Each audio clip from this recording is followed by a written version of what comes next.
আসসালামু আলাইকুম। আন্তর্জাতিক সর্বশেষ আপডেট সংবাদে আপনাকে স্বাগতম।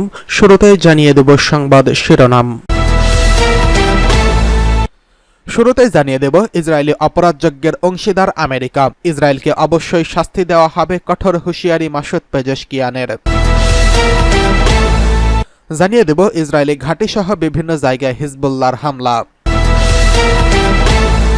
জানিয়ে দেব ইসরায়েলি হামলায় লেবাননে 10 লাখেরও বেশি মানুষ বাস্তুচ্যুতের শঙ্কা।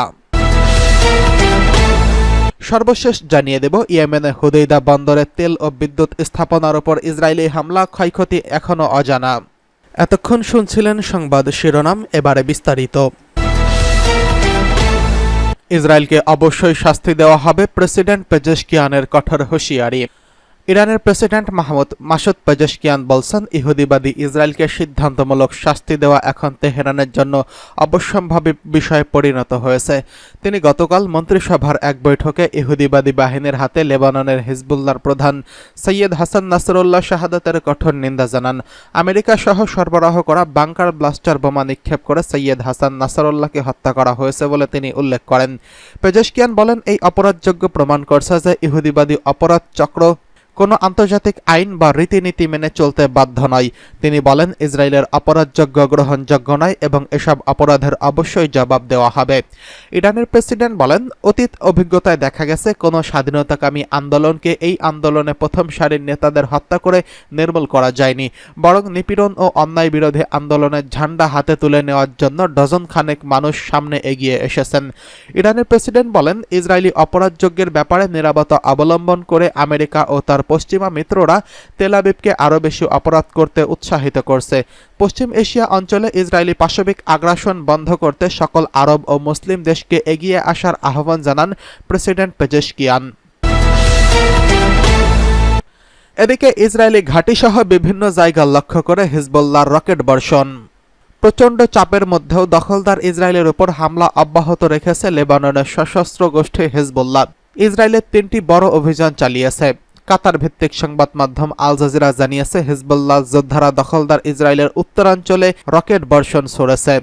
এছাড়া লেবাননগামী হোলার উল্টো পাশে অবস্থিত মানারাত অঞ্চলে ইসরায়েলি সেনাদের লক্ষ্য করে হামলা চালিয়েছে সশস্ত্র এই গোষ্ঠী। এই দুটি অবস্থান ছাড়াও ইসরায়েলের অবৈধ বসতি শাআর লক্ষ্য করে একাধিক রকেট ছুড়ছে হিজবুল্লাহ। দখলদার ইসরায়েলের প্রতিরক্ষা বাহিনী আইডিএফ এর হামলার সত্যতা স্বীকার করছে, তবে তারা দাবি করছে হিজবুল্লাহ ছোড়া বেশিরভাগ রকেটই আটকে দেওয়া হয়েছে।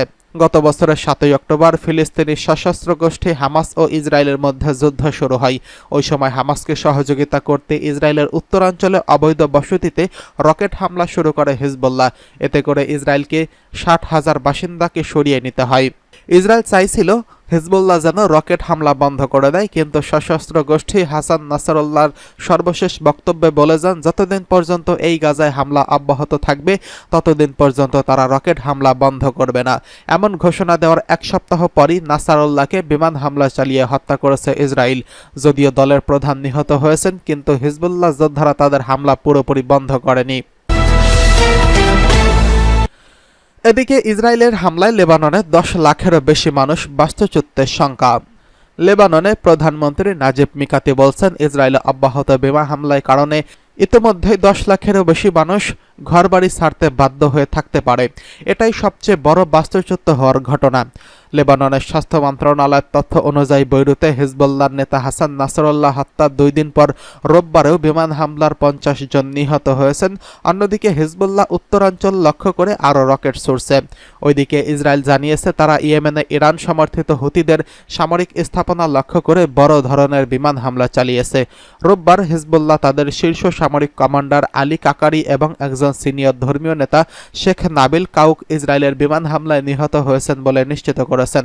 হিজবুল্লাহকে আমাদের কঠিনভাবে আঘাত করা দরকার বলছিলেন ইসরায়েলের সামরিক বাহিনীর chief of staff Herzi haveli. লেবাননের প্রধানমন্ত্রী নাজিব মিকাতি বলেছেন, বিমান হামলার কারণে বৈরুত ও দক্ষিণাঞ্চলীয় সীমান্ত এলাকা সহ দেশের অন্যান্য স্থানে মানুষ ঘরবাড়ি ছেড়ে পালাতে বাধ্য হচ্ছেন। স্থানীয় কর্তৃপক্ষ মানুষের প্রয়োজন অনুযায়ী সহায়তা দেওয়ার সংগ্রাম করছেন। আশ্রয় শিবির ও হাসপাতালগুলোতে চাপ বাড়ছে বলে লেবানন থেকে বিসিবির সংবাদদাতা জানিয়েছেন।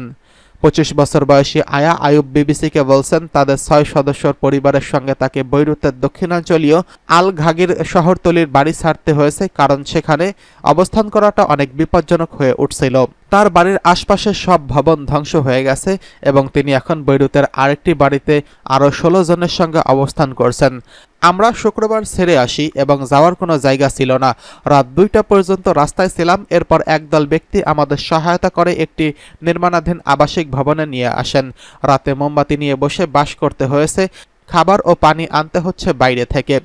34 বছর বয়সী সারা তোমহাজ পেশায় সাংবাদিক। তিনি বলেছেন তাকে গত শুক্রবার বৈরুতের কাছের একটি বাড়ি থেকে তার মা ও 2 সহোদর সহ বেরিয়ে আসতে হয়েছে। তিনি জানান গাড়িতে সিরিয়া হয়ে তাদের জর্দানে আসতে 10 ঘন্টা সময় লেগেছে। আমি মনে করি আমরা ভাগ্যবান যে জর্দানে আমাদের থাকার মতো জায়গা আছে, সেখানে মায়ের দিকের আত্মীয়রা আছে। পরে কি হবে আমরা জানি না এবং আমরা কখন ফিরতে পারবো তাও জানি না। এর আগে 2023 সালের 8ই অক্টোবর আন্তঃসীমান্ত লড়াই বেড়ে গিয়েছিল। হামাস ইসরায়েলে নজিরবিহীন হামলা চালানোর পর তখন ফিলিস্তিনের সমর্থনে হিজবুল্লাহ ইসরায়েলকে লক্ষ্য করে রকেট ছুড়ছিল। এরপর থেকে হিজবুল্লাহ সহযোদ্ধা সহ শত শত মানুষ মারা গেছেন এবং উভয় পক্ষকে লাখ লাখ মানুষ বাস্তুচ্যুত হয়েছেন। রোববার ইসরায়েল জানিয়েছে তারা ইয়েমেনের হুতিদের সামরিক স্থাপনা লক্ষ্য করে বিমান হামলা চালিয়েছে।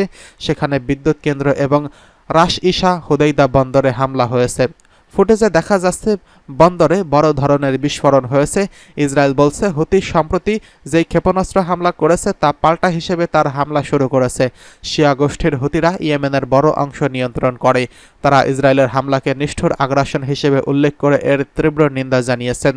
তারা হামলার প্রতিশোধ নেওয়ার অঙ্গীকার করে জানিয়েছেন যে হামলায় 4 জন নিহত এবং 33 জন আহত হয়েছেন। সব মিলিয়ে মধ্যপ্রাচ্যে বৃহত্তর সংঘাতের আশঙ্কা করছেন অনেকেই। হিজবুল্লাহ বা ইরানের বিরুদ্ধে সর্বাত্মক যুদ্ধের বিষয়ে ইসরায়েলকে সতর্ক করে ওয়াশিংটন বলছে বড় ধরনের সংঘাত হলে ইসরায়েলের উত্তরে যেসব মানুষ বাস্তুচ্যুত হয়েছে তাদের ঘরে ফেরা অসম্ভব হয়ে দাঁড়াবে। এদিকে ইয়েমেনের হুদাইদা বন্দরে তেল ও বিদ্যুৎ স্থাপনার উপর ইসরায়েলি হামলা, ক্ষয়ক্ষতি এখনও অনিশ্চিত। ইহুদিবাদী ইসরায়েলি বাহিনী ইয়েমেনের কৌশলগত পশ্চিমাঞ্চলীয় প্রদেশ হুদাইদায় বিমান হামলা চালিয়েছে। গত রাতে লোহিত সাগরের তীরবর্তী এবং বন্দরনগরী তেল ও বিদ্যুৎ স্থাপনার উপর এই হামলা চালানো হয়। ইহুদিবাদী বাহিনী এক বিবৃতিতে জানিয়েছেন রোববার এটির যুদ্ধ বিমানগুলো হুদাইদার রাশ ইশা বন্দর, আল হাদি এবং আল খাতিব বিদ্যুৎ কেন্দ্র এবং ওই এলাকায় ইয়েমেনের আনসারুল্লাহর প্রতিরোধ আন্দোলনের কিছু স্পর্শকাতর স্থাপনায় হামলা চালিয়েছে। বিবৃতিতে বলা হয়েছে যুদ্ধ বিমান এবং গোয়েন্দা বিমান সহ কয়েক ডজন রকেট বিমান মার্কিন যুক্তরাষ্ট্রের সঙ্গে সমন্বয়ের মাধ্যমে বিশাল আকারে অভিযান চালিয়েছে। হুদাইদার অভিবাসীরা জানিয়েছেন ইসরায়েলি হামলার পর বন্দরের বেশিরভাগ অংশের বিদ্যুৎ সংযোগ বিচ্ছিন্ন হয়ে গেছে। তবে এসব হামলায় হতাহতের সংখ্যা সম্পর্কে তাৎক্ষণিক কোনো খবর পাওয়া যায়নি। হুদাইদা বন্দরে তেল রপ্তানি করার জন্য বিভিন্ন স্থাপনা রয়েছে, কিন্তু ইয়েমেনের জন্য বেসামরিক পণ্যের পাশাপাশি মানবিক ত্রাণ প্রবেশের প্রধান রুট এই হুদাইদা বন্দরে অবস্থিত। এর আগে গত জুলাই মাসে এই বন্দর নগরীতে ইহুদিবাদী যুদ্ধ বিমানের হামলায় অন্তত 9 জন নিহত এবং 87 জন আহত হয়েছেন। ইয়েমেনের সশস্ত্র বাহিনী ইসরায়েলের রাজধানী তেল আবিবের বেনগুরিয়ান বিমানবন্দর লক্ষ্য করে ক্ষেপণাস্ত্র নিক্ষেপ করার একদিন পর হুদাইদা বন্দরে হামলা চালানো হলো।